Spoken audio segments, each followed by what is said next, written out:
श्रावण मासामध्ये दर सोमवारी महादेव दिसत नाही. आता शिवरात्री होऊन गेली. शिवरात्रीमध्ये एका दिवसासाठी महादेव स्वतःला झाकून घेतो की नाही महिला मंडळ, आहे की नाही? किती गंज पडलेला असतो बेलपानाचा त्याच्या अंगावर पडलेला असतो ना. पुरुष मंडळ असतो की नाही? महादेवाला माहिती आहे आज स्वतःला झाकून घ्या, उद्या पुन्हा ही मंडळी अर्पण करायला दिसणार नाही. कारण आपला मोजून मापून पर्व काळ आहे. देवाला खूप काही लागत नाही. वेड्यासारख्या प्रदक्षिणा मारायच्या तेही लागत नाही. एक प्रदक्षिणा मारावी मनोभावे असावी, एक फुल अर्पण करावं मनोभावे असावं. म्हणून गीता श्लोक प्रगट करते, पत्रम पुष्पम फलम तोयम योमे भक्त्या प्रयच्छति. त्याला प्रगट होण्यासाठी लागतं काय? आज भगवंताच्या प्रगट काळाचं चिंतन आपल्याला करायचं आहे.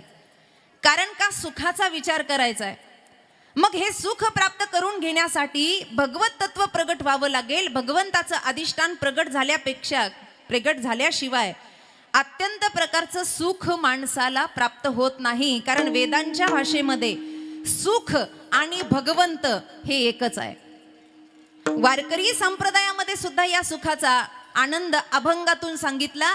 आपण पंचपदीमध्ये म्हणून आलो, सर्व सुखाचे आगर बाप रखुमा देवीवर. आणि याच्याही पलीकडे नरहरी महाराजांचं चरित्र ऐकताना तेही सांगतात, सर्व सुखाचे आगर म्हणे नरहरी सोनार. अत्यंत प्रकारचं सुख इथे आहे. मग ते सुख कसं आहे? भगवत चिंतनामध्ये, भगवत प्रागट्यामध्ये आहे. पण रामायण सांगतं, हरी व्यापक सर्वत्र समाना. हरी भगवंत सगळीकडे व्यापक आहे. महाराजांच्या भाषेत सांगायचं झालं तर विठ्ठल जळीस्थळी सगळीकडे व्यापक आहे. सर्वा घटी नांदे एक वासुदेव. पण रामायण एक महत्वाची चोपाई सांगतं, माझ्याकडे लक्ष द्या. हरी व्यापक सर्वत्र समाना. पण महत्वाचं आहे, प्रेम ते प्रगट होई मै जाना. सगळीकडे आहे, पण जिथे खऱ्या अर्थानं हृदयातलं प्रेम व्यक्त होतं तिथं भगवत तत्व प्रगट होतं. विठ्ठल विठ्ठल.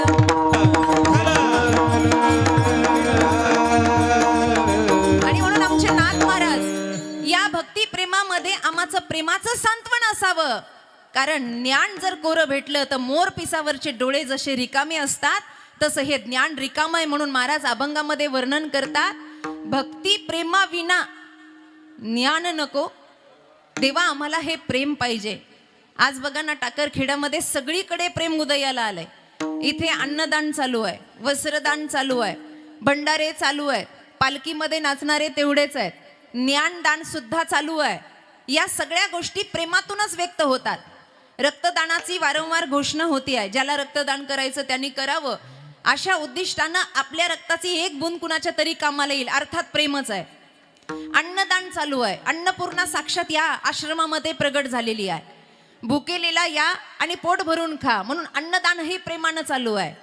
ज्ञानदान सुद्धा अट्टहासानं चालू आहेत. रागविराग जाणणारी ही भावंड आहेत, मृदंग आचार्य आहेत, यांच्या सहित ज्ञानदानाचा उपक्रम या ठिकाणी चालू आहे.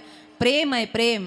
आणि म्हणून सांगू, प्रेम सुख देई, प्रेम सुख देई, प्रेम सुख देई. गोष्टी व्यवस्थित होतात. गावामध्ये कीर्तन उत्सव चालू होता एका गावामध्ये. ए महिला मंडळ सरळ बसा. थंडी वाजते ना? थंडी वाजते की नाही? अगं असंच म्हणायचं, उन्हाळ्यात म्हणायचं थंडी वाजते. प्रतिकूलतेत अनुकूलता केली की मनाला समाधान होतं. विठ्ठल विठ्ठल.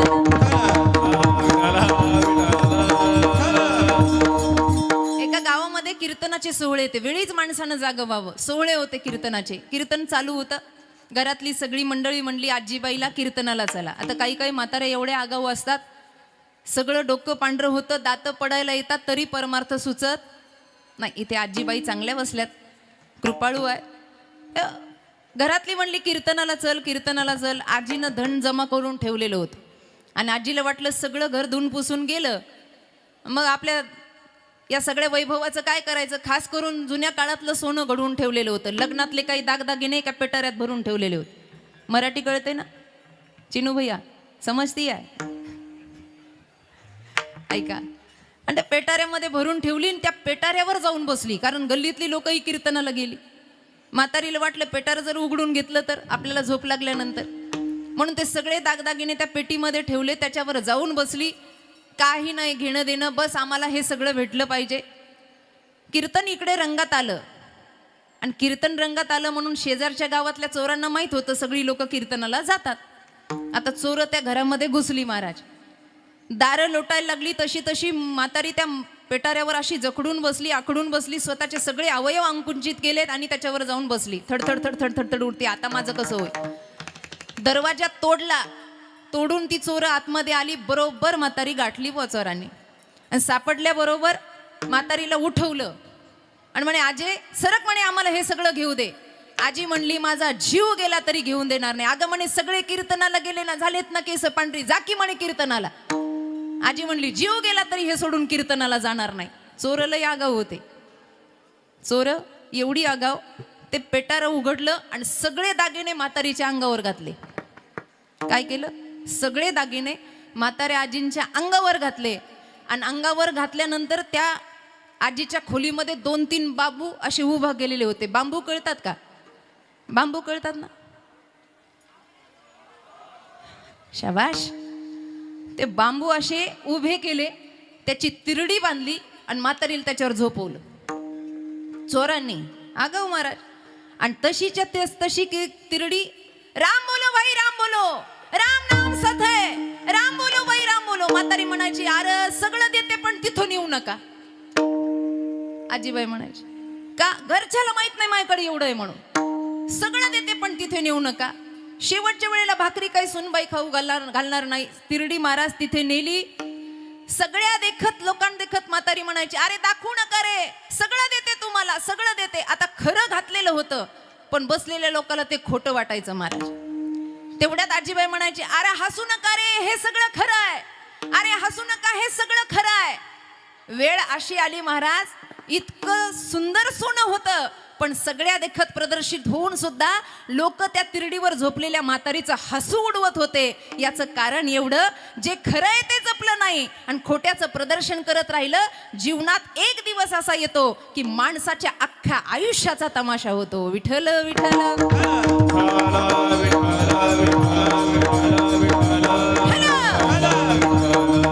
महाराज म्हणतात खरं सुख बघा. मग त्या खऱ्या सुखाच्या मागे पळाली संत माईबाप. इतिहास काळापासून व्यासादिक मुनी या खऱ्या सुखाच्या मागे पळाली. खरं सुख पाहिजे म्हणून योगींद्र शुकाचार्यांसाठी भागवताचं प्रयोजन केलं. 18,000 श्लोकांचं त्या ठिकाणी एक नाविन्यपूर्वक श्रीमद भागवत महापुराण रचलं की चला भगवंताचा खेळ खेळूयात.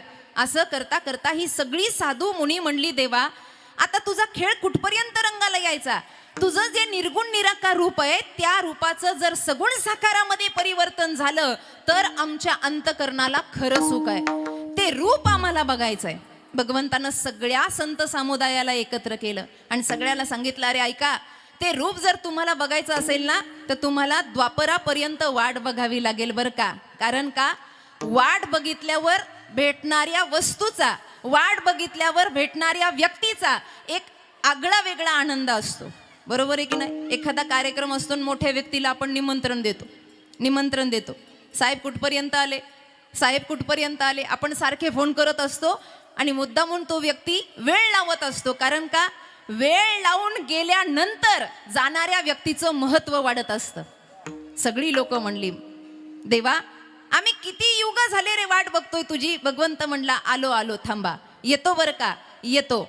आता भगवंतानी येतो हे सांगितलं, स्वतःची तिथी निश्चित केली, तारीख निश्चित केली, आई वडील सुद्धा निश्चित केले. भगवंत आज कलियुगामध्ये अवतार करण्यासाठी आकाशात उभा आहे माईबाप. नीट लक्षपूर्वक ऐका. लोक म्हणतात ना कल्कीचा अवतार कलियुगामध्ये होणार आहे. भगवंत अवतार घेण्यासाठी आकाशात उभे आहे पण कुणाच्या पोटी अवतार घ्यावा असे योग्य माईबापच दिसत नाही आहेत महाराज. कारण का, संस्काराचा अभाव झालाय. समृद्धीचा, ज्या ज्ञानाची समृद्धी आहे, भक्तीची समृद्धी, त्याचा अभाव झालाय. भगवंताला सुद्धा सुतपा आणि पृष्णी यांच्यासारखे आई वडील लागतात. आई वडील शोधायला वेळ गेला. देव म्हणला हे बघा, वाट बघा, मला निमित्त सुद्धा शोधावं लागेल.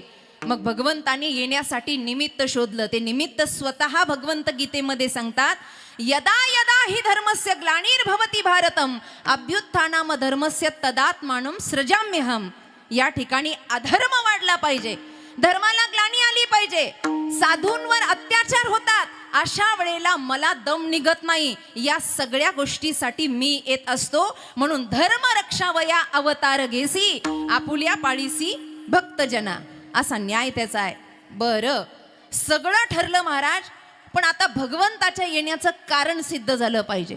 मग कारणही सिद्ध झालं. काय झालं? उग्रसेन नावाचा राजा आहे आणि या उग्रसेनाच्या पत्नीला दिवस गेले आहेत. आता दिवस गेल्यानंतर गर्भधारणा झाल्यावर स्त्रियांसाठी काही मर्यादा असतात. तसं तर स्त्री ही मर्यादेची खाण आहे हे महिला मंडळ. पण गर्भधारणा झाल्यावर अजून काही नियम असतात. मग नियम काय? उष्ट्या तोंडानं गर्भधारणा झालेल्या बाईनं फिरू नये, थोडं का होईना पाणी पियावं. दुसरी गोष्ट, सईसान झाल्यावर तिनं बाहेर जाऊ नये, मध्यरात्रीचं तिनं बाहेर फिरू नये. कारण का? काही जगामध्ये सूक्ष्मदृष्ट्या काही आत्मा भटकत असतात आणि अशांचा प्रकोप त्या गर्भावर होऊ नये म्हणून आपल्याकडे जुन्या काळात महिला म्हणायच्या, दार बंद करून बस, पण सई सांजाला बाहेर जाऊ नको. असं असताना उग्रसेनाच्या पत्नीकडून 2 अपराध घडले. भोजन उष्ट्या तोंडाचं होतं, मनाला व्याधी निर्माण होती, वमन चालू होतं आणि त्या बाहेर विहाराला गेल्या. बघता बघता बराच वेळ झाला, सईसान झाली, रात्र झाली आणि द्रुमिळ नावाच्या राक्षसाची सावली तिच्या गर्भावर पडली. आता गर्भावर सावली पडल्यानंतर जेव्हा प्रसूत झाली तेव्हा हा जन्माला आला. त्याचं नाव होतं कंस. जन्माला आला. आता जन्माला आल्याबरोबरच हा विचित्र होता. जन्माला आल्याबरोबरच महिला मंडळ हा विचित्र होता. काही काही लोकांचं विचित्र पण हे लहानपणी सुरू राहतं. आई वडिलांना लगेच कळतं हे कसं आहे. पाय पवित्र डोकं विचित्र राहतं काही काहींचं. ते लहानपणीच कळालं महाराज. काहीतरी अकराळ विक्राळ स्वरूप घेऊन हे जन्माला आलं. आता काय करावं?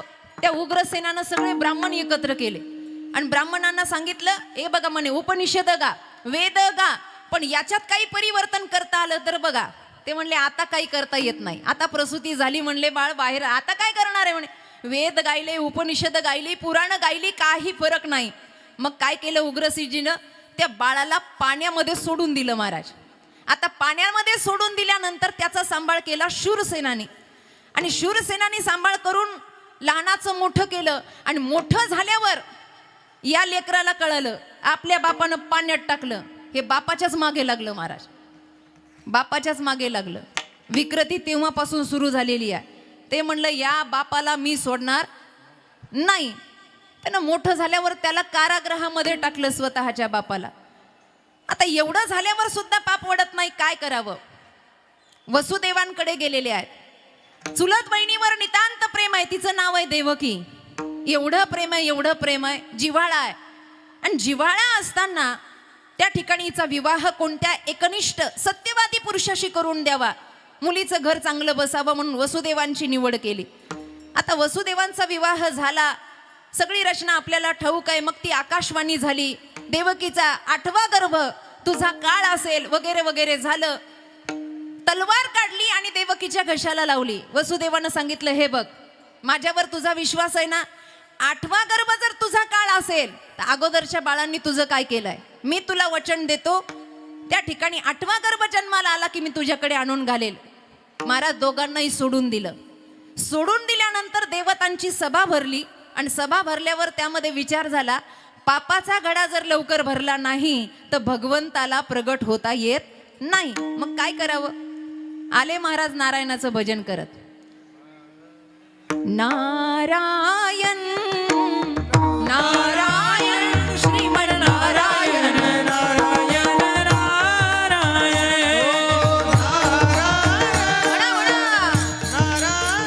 श्रीमन नारायण नारायण नारायण हे भजन नारायण नारायण नारायण नारायण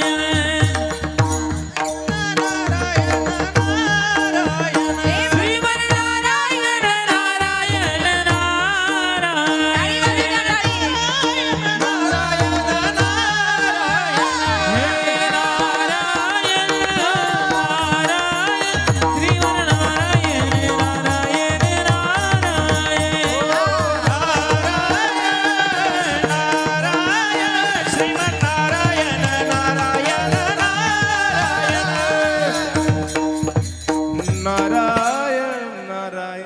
झालं कर विना हातले प्रभू का नाम. नारदजी आले ना महाराज, आणि आल्यानंतर त्या कंस दरबारामध्ये नारदजी म्हणले, कंसा मला वाटलं तुझं गणित पक्क असेल, पक्क गणित तर तुझं कच्चं आहे म्हणे. काय झालं? अरे म्हणे आकाशवाणी झाली आणि तू जागा झाला नाही, कसं काय? अहो म्हणे देवकीचा 8वा गर्भ. अहो म्हणे 8वा ना. ते म्हणे वेडा आहेस वेडा. अरे विष्णूची माया तुला मोहित करते, नारदजी म्हणतायत बरं का, कारण याला हा पापधारीच आहे, पण याचं पाप हळूहळू वाढेल आणि जे भगवंताचं स्वरूप दर्शन आहे ते लवकर आम्हाला करायला मिळणार नाही, म्हणून हा अट्टाहास आहे. अरे वेड्या तुझं गणित कच्चं आहे. म्हणे कसं?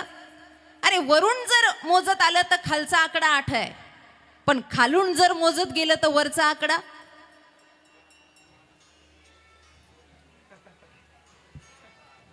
अगं बाई, तोंडावर 8 वाजलेत तुमच्या, अजून 12 वाजायचेत. ऐका, असं आहे. 8 आहे म्हणे. तो म्हणला महाराज माझ्या लक्षातच आलं नाही. ते म्हणले तेच लक्षात काय म्हणे, कृपा आहे तुमची. दोघांनाही उचललं कारागृहामध्ये टाकलं.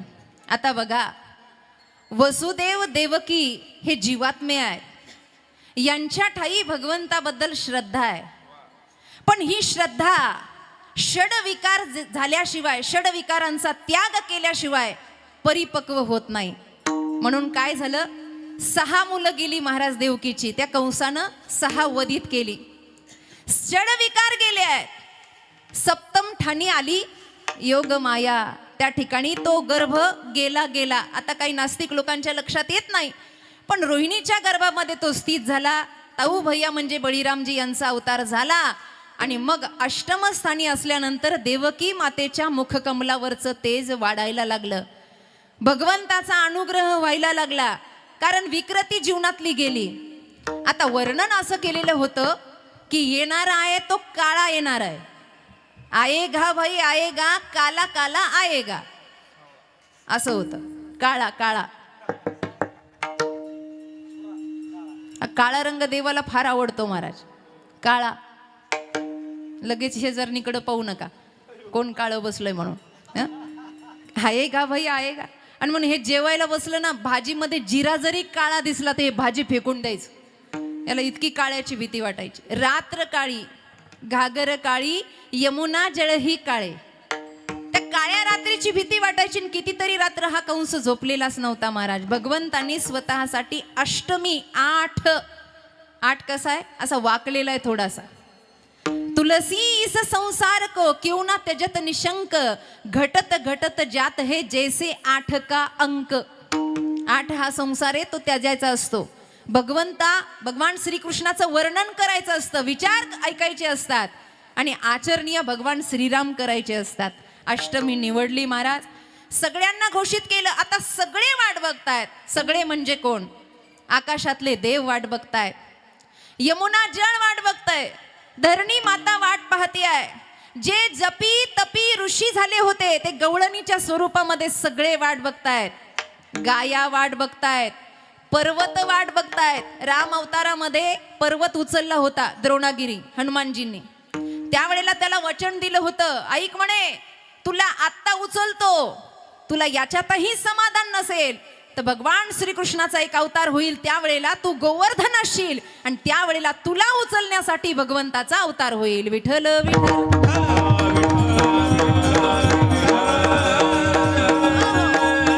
पर्वतही वाट बघायला लागला, यमुना जळ ही वाट बघायला लागलं. यमुना जळ यमी होती महाराज, ती यमराजाची बहीण, तिला सुद्धा श्राप लागलेला होता, म्हणून ती यमुना या ठाई व्यक्त झालेली होती. यमुना यमाची बहीण. पुरुष मंडळ, यम पाहिला का? यम पाहिला म्हणले काय काय? यम पाहिला का? फार देखणा फार सुंदर दिसतो का ग? तुम्ही पाहिला का यम? नाही पाहिला? पाहिला तर 6 महिने झोप येणार नाही. फार सुंदर दिसतो तो. वरती शिंग, डोक्यावर मळमट भरलेला, पान खाल्लेलं, अद्राभद्र त्याचं शरीर, आणि तो काही एकटा येत नाही, 4 व्हीलर घेऊन येतो, बिना डिझेलचं बिना पेट्रोलची 4 व्हीलर, आणि तेही असा मतिबंद प्राण्यावर बसतो की ते आरटीओच्या बापाला घाबरत नाही.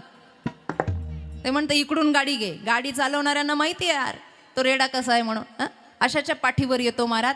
त्याला पाहणं एवढं सोपं नाही. ती यमाची बहीण यमी जिच्यासोबत कोणी विवाह करायला तयार नाही, भगवंतानं तिला वचन दिलं होतं, तू यमुना जळ हो. म्हणून यमुना जितो कारी कारी, राधा गोरी गोरी. महाराज तिचं पाणी काळपट आहे, खारं खारं आहे. ती सुद्धा भगवंताची वाट पाहती आहे. आता सगळ्यांच्या वाट पाहण्याचा अंत होणार आहे. भगवंतानी स्वतःसाठी काढलेलं मुहूर्त रात्रीचा काळ आहे महाराज. लख प्रकाश पडला त्या कारागृहामध्ये. एक आकृती तयार झाली आणि आकृती तयार झाल्याबरोबर महाराज एक चतुर्भुज रूपामध्ये भगवंत दर्शन देतात. त्यांनी सांगितलं, जर मला इथून रक्षित करायचं असेल तर मला गोकुळाला तुम्ही घेऊन जा. नंदाच्या घराला मजने गोकुळाला, मजने गोकुळाला, मजने गोकुळाला. नंदाच्या घराला मजने गोकुळाला, मजने गोकुळाला, मजने गोकुळाला. ऐ माया उपजली ते ठेवी मज आणि हो. माया उपरली माया उपजली ठेवी मज आणि माया उपरली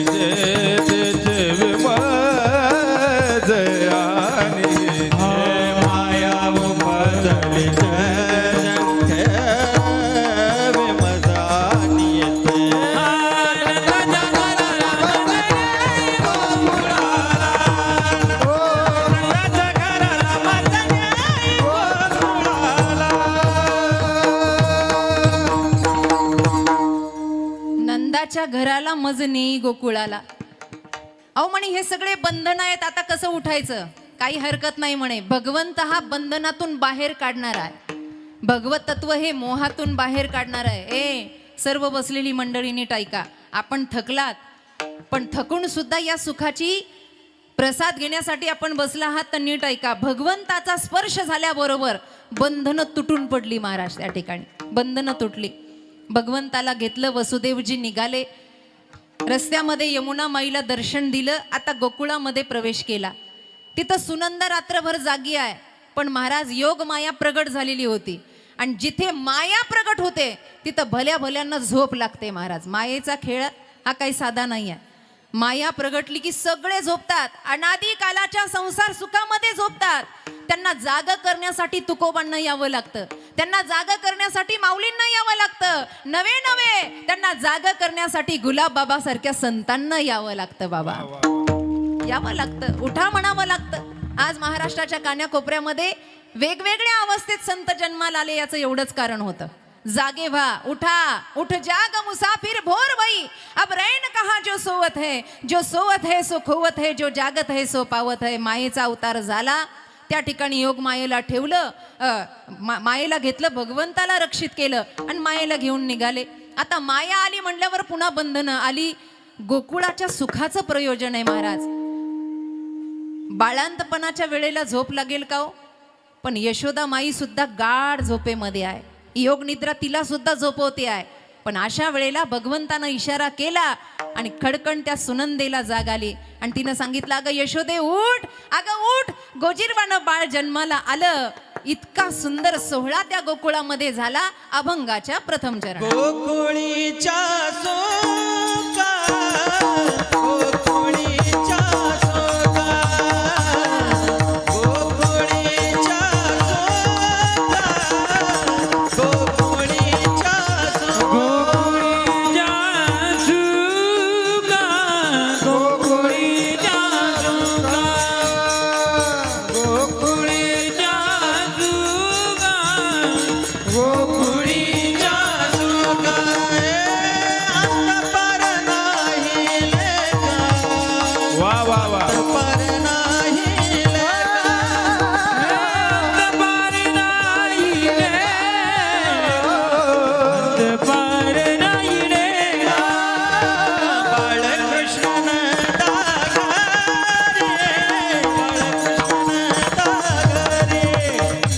बाळकृष्ण दागा रे, बाळकृष्ण दागा रे, बाळकृष्ण दागा रे.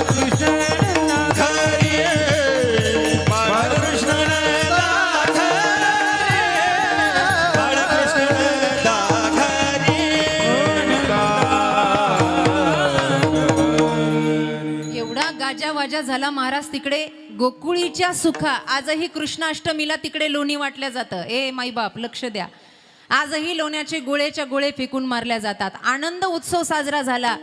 नंदबाबा त्या ठिकाणी, एवढं वय झालं महाराज, चतुर्थ आश्रम आहे, पण चतुर्थ आश्रमामध्ये मुलाची खबर आली. यमुना माईमध्ये गेले, स्नान केले, पिवळे वस्त्र धारण केले, महाराज पगडी बांधली आणि या सोहळ्यासाठी आपल्या बाळाला बघण्यासाठी धावत पळत नंदबाबा त्या ठिकाणी येतात. माझ्याकडे लक्ष द्या. यशोदा माई सुंदर शृंगारीत आहे.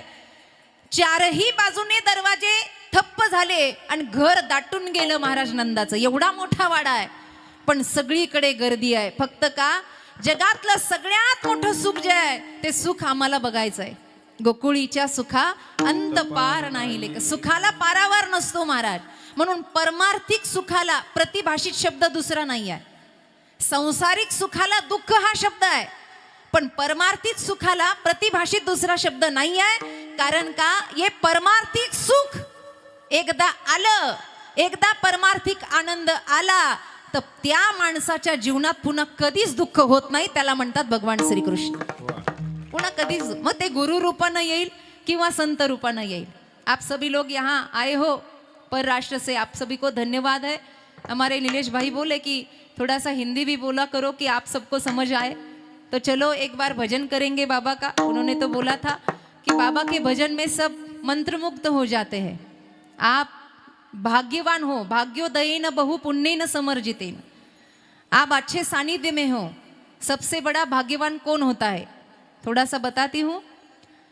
राम अवतार में राम और जानकी चित्रकूट में थे और उस समय भैया लक्ष्मण भी साथ में है. बस अभी फूल लाना है, पति पत्नी चर्चा करते बैठे हैं. सुन रहे हो ना आप? जरा सा ऐसा गर्दन हिलाओ, मुझे अच्छा लगेगा. बस ऐका ग, कळतं ना तुम्हाला. पण चर्चा करते बैठे हैं और एक दूसरे को, पति पत्नी दाम्पत्य जीवन कैसा होना चाहिए, जैसा महल में है वैसा झोपड़ी में भी है. इसको अच्छा दाम्पत्य जीवन कहते हैं. गरीब परिस्थिति में भी दाम्पत्य जीवन अच्छा होना चाहिए. और अगर हमारे पास पैसा हो, धन हो, लक्ष्मी हो, तब भी दाम्पत्य जीवन ऐसा राम जी के जैसा होना चाहिए. वार्तालाप कर रहे हैं और वार्तालाप करते करते दोनों की नजर एक वृक्ष पे गई जिसके नीचे वो बैठे थे. उस वृक्ष पर एक वेली आधारी हुई थी और उस वेली को देखे हुए राम जी कहे, देखो जानकी, ये वेली इतनी भाग्यवान है कि इसको वृक्ष का आधार मिला. बोले नहीं, ये वृक्ष भाग्यवान है, उसको वेली का आधार मिला. दोनों का झगड़ा. अभी झगड़ा तो नहीं रहता, पति पत्नी में प्रेम रहता है. आप भी झगड़ते होंगे ना भाभी से? नहीं, झूठ बोल रहे हो, भाभी यहाँ बैठी है. झगड़ा तो शुरू होता है और फिर ऐसा झगड़ा हुआ, वाद विवाद चल रहा है, संवाद चल रहा है. तभी वैराग्य मूर्ति लक्ष्मण जी वहां पधारे.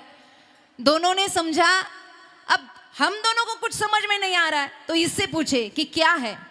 तो बोले बाबा, ओ लखन यहाँ. बोले क्या बात है, हमें ये बताओ, ये वृक्ष भाग्यवान है कि ये वेली भाग्यवान है.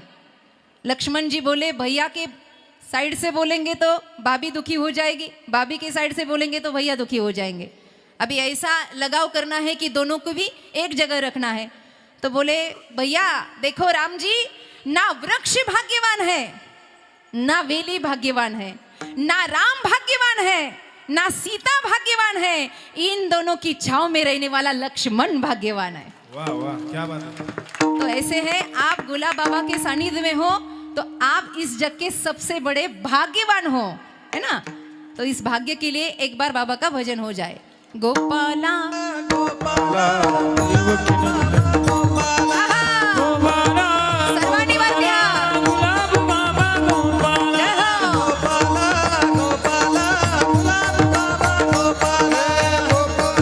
ताट वरती हात. गुलाब बाबा गोपाला. हो, ए वरती हात करा, सरळ सरळ. हातात वाक ठेवला, सांदेवात होत असतो.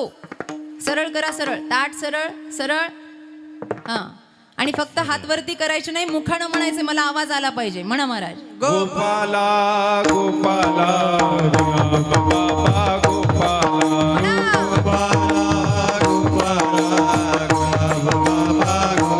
जय हो. गोपाला गोपाला देवकी नंदन गोपाला.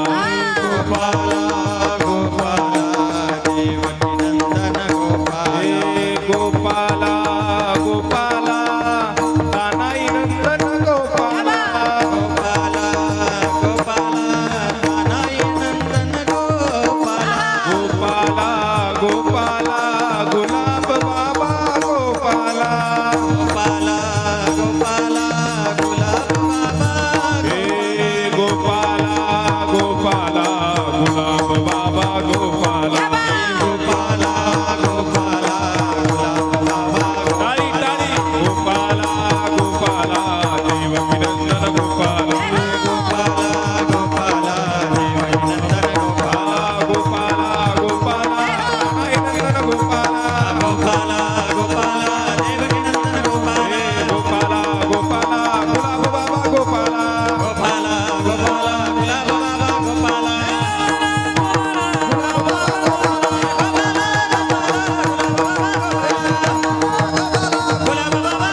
गोकुळीच्या सुखा. इतकं सुंदर सुख हे भगवंताचं दृश्य, भगवंताचं दर्शन या दृष्ट्यांना झालं आणि परमसुखाची प्राप्ती झाली. महाराज, वेद शास्त्र श्रुती कर्मकांडाचे, उपासनाकांडाचे, ध्यानकांडाचे मंत्र हे गोपी आणि साधूंच्या रूपामध्ये आले होते. सगळ्यांनी डोळे भरून या भगवंताचं दर्शन केलं, खऱ्या सुखाची प्राप्ती केली. महाराज, हे खरं सुख आहे. अंतकरणाचं सुख हे खरं सुख आहे. वरवरचं सुख, दिखाव्याचं सुख कितीही मिळवता येईल, पण परमार्थिकतेमध्ये साधना करून तपे विन दैवत, तप केल्याशिवाय हे होत नाही. कृष्णा आणि या वसुदेवांना पूर्ण अवतारामध्ये एवढं निष्ठावंत भावानं तप केलं आणि त्याचा प्रसाद भगवंतांनी त्यांना दिला. हे सगळं दर्शन घेण्यासाठी बघा, काल्याच्या कीर्तनाला कमीत कमी 3 तासाचा वेळ लागतो, पण आता इकडून हात आलाय 7 वाजेपर्यंत उरका. आता कसं देवाला मोठं करू, आता घाईघाईनेच बारसं करावं लागेल. जाऊ दे, आता काय होणार आहे होऊ दे. आता जसं ज्याच्या त्याच्या मनामध्ये आहे तसं करूयात, कारण वाणी त्यानं दिली आहे, करून घेणारा तो आहे. खरं तर साथीला ही राग विरागाची साथ आहे. आपण 7 दिवस झाले त्यांच्याबद्दल ऐकता, आज मी त्यांच्याबद्दल काही बोलणार नाही. रागारागात माई फेकून मारते का काय कोणास ठाऊक. कारण काही लोक असे असतात त्यांच्याबद्दल काय बोलावं हे कळत नाही, आणि काही लोक असे असतात त्यांच्याबद्दल काय काय बोलावं हे कळत नाही. म्हणून अशी माझी भावंड आहेत, ओंकार दादा, आमचा कैलास दादा, आमचे ओंकार दादा कागदे असतील, आसाराम महाराज असतील, तसेच आमचा विठ्ठल दादा, तो सुद्धा निष्ठावंत भावाने आळंदीमध्ये साधना करून माऊलींची सेवा करतो. ही सगळी भावंड आहेत व्यास मंचावरची. भगवंताच्या प्रागट्याचा आनंद सर्व सुख देणारा आहे, आणि हा सर्व सुखाचा आनंद घेतला, पण कुठे घेतला? अभंगाचं 2रं चरण. बालकृष्ण नंदागरी, बालकृष्ण नंदागरी,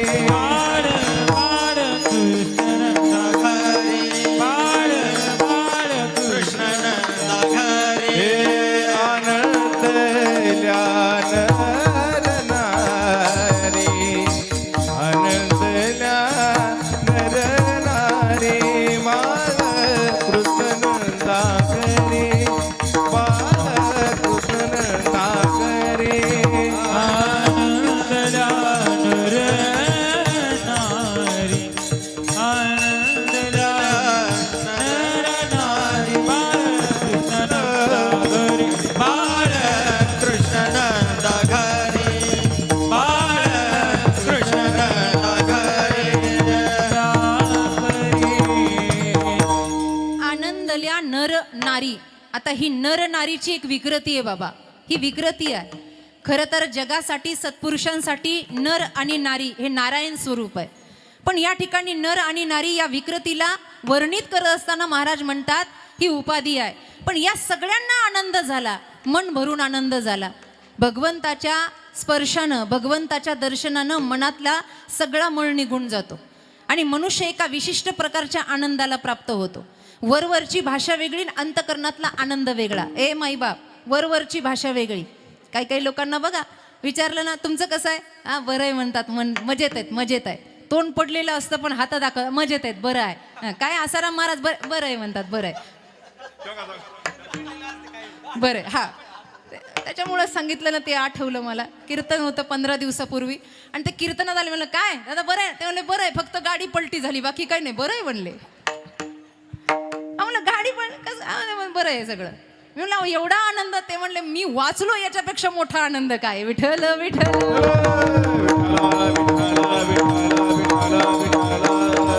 म्हणलं तुम्ही नाही वाचले बाबा, जगत नियंत्याला अजून तुमची गरज आहे, कारण भक्ताशिवाय तो सुद्धा नटलेला नाही आहे. अशी ही भावंड लागतात बाबा. बरं आहे हो आमचं, बरं आहे, बरं आहे, बरं आहे, काय बरं आहे. काही काही लोक आम्हाला म्हणतात का हो भागवत करता ना तुम्ही? करता. ते विमान येतं जणू शेवटी. म्हणलं येतं ना विमान, शेवटी काल्याचं कीर्तन झालं की विमान येतं. मंदिराच्या मागे येणारे बाबांच्या विमान आलतं. विमान इमानदारीनं वरती हात करा. विमान जर आता आलंच तो कोणाला जागेवर वैकुंठवासी व्हायचे बसल्या बसल्या.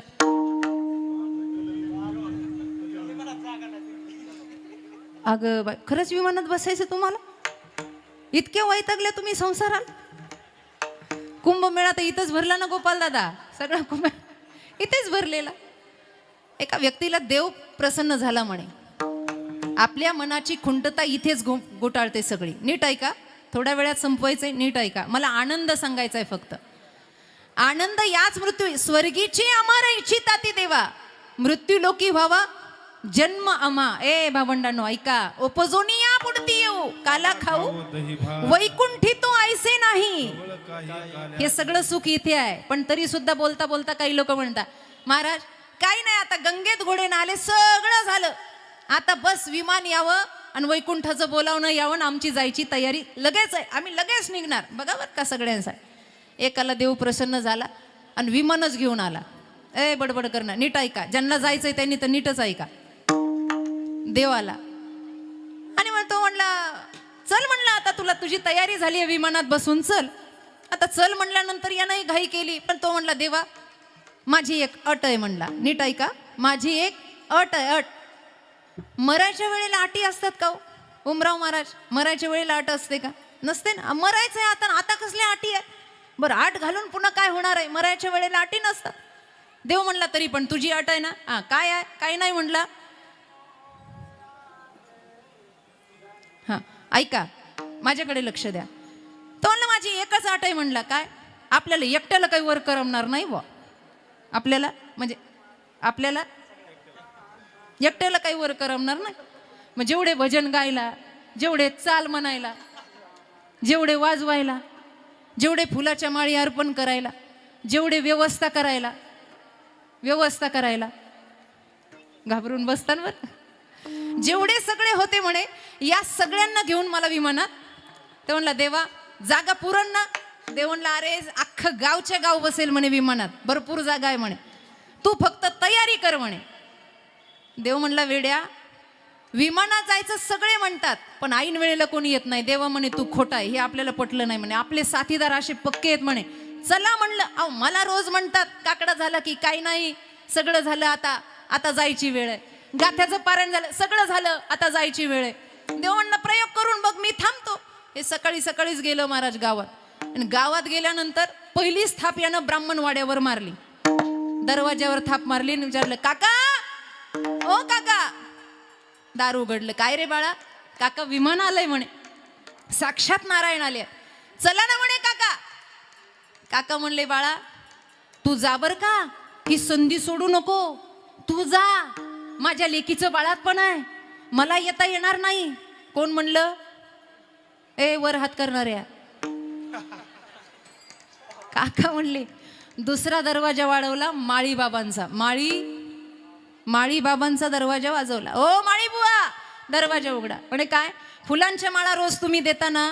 काही नाही म्हणे, विमान आलंय, चला ना म्हणे विमानामध्ये. ते म्हणले, नाही हो, मुलाचं लग्न राहिलं, पण तू संधी सोडू नको म्हणे, तू जा. सगळे त्याला उपदेश करायचे, तू जा. दुपारच्या वेळेला एवढं तोंड घेऊन देवाकडे आलं. देव लागला हसायला. म्हणे काय झालं? अहो म्हणे, औषधाला एक माणूस नाही आला म्हणे. देव म्हणलं, मला माहित होतं माणसं किती आगाऊ आहेत म्हणून, बोल ना कुछ और करना कुछ. ते म्हणले, असं नसतं. तो म्हणला, देवा अजून एक संधी देतो का? म्हणे काय? माणसं नाही आले, जनावर आले तर? जनावर? देव म्हणला, येडाच आहे बुवा, याला कुठून बुद्धी सुचली, याला विमान घेऊन आलो. म्हणलं, जनावर जर आले. देव म्हणला, तोही प्रयोग करून बघ, मी थांबायला तयार आहे. देव असा विमान घेऊन थांबला. याला माहिती होतं गावाच्या बाजूला एक ओढा आहे आणि तिकडे आतमध्ये जंगल जातं म्हणून. तो त्या ओढ्याच्या जवळ गेला. त्या ओढ्यामध्ये एक सुकर बसलेलं होतं. सुकर कळतं का तुम्हाला? सुकर? आग डुक्कर. आता कळलं त्यांना. ते डुक्कर बसलेलं होतं. यानं पाणी टाकलं, म्हणला, अपवित्र पवित्र उठ. डुक्कर उठून बसलं महाराज. आणि मग हा त्या डुकराला हा म्हणला, काय म्हणला? डुक्करच म्हणला. आणि काय म्हणला? हा म्हणला, बाबा विमान आलंय, देव आलाय नाहीला, येतो का? कुणाला म्हणला? पुरुष मंडळ. उत्तर मोठ्यानं द्या. कुणाला? डुकराला म्हणला. कोण म्हणला? हा माणूस म्हणला. विमान आलं, चल. डुकरानं असं अंग झटकलं. डुक्कर म्हणलं, मी येतो, पण मी बायकोला विचारल्याशिवाय काहीच करीत नाही. तुम्ही का हसल्या? म्हणजे तुम्हाला काय वाटतं? आता हे असं म्हणल्यानंतर डुकरानं विचार केला, माझ्या फॅमिलीबद्दल याला सांगतो. म्हणला, हे बघा, 4 बायका आणि 37 पोरं आहेत म्हणलं मला. आणि एवढ्याच विचार घ्यावा लागेल. नीट आहे का? आनंदाबद्दल सांगते. आनंदल्या नरणार मला एवढ्याला सगळं घेऊन जावं लागेल. तर मला सगळ्याला यायला जागा आहे. पण तुम्ही विचारा. सगळे आतमध्ये विचार घेतला, फॅमिली बसली, सगळा विचार झाला आणि विचारांती निर्णय ठरला की सगळ्यांनी विमानात बसून जायचं. ए पुरुष मंडळ, सगळ्यांनी विमानात बसून जायचं. सगळे लगबगीनं आले. तेवढ्यात डुकराच्या एका पिल्यानं आईला आवाज दिला. आता तो कसा दिला असेल तेवढा आवाज मला काढता येत. आवाज दिला ना महाराज. आणि ते मग म्हणलं का ते काय पप्पाला एक प्रश्न विचार म्हणे. आणि मग त्या डुकरीनं त्या डुकराला आवाज दिला. अहो ऐका काय, आपली मुलं काही प्रश्न विचारतात, प्रश्न नीट ऐका. कळलं तर माझं नशीब. प्रश्न नीट ऐका. ते डुकऱ्याचं पिलू म्हणत होतं, आई आपल्याला विमानात जायचं, पण बाबाला विचार इथे जे आम्ही खातो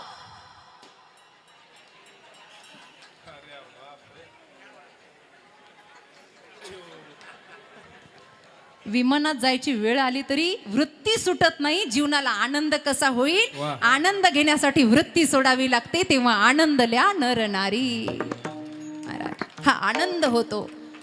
आणि आनंद कशापायी होतो तर महाराज 3.5 हाताची गुढी उभारल्यावर होतो. तिसऱ्या चरणात गुडिया तोरणे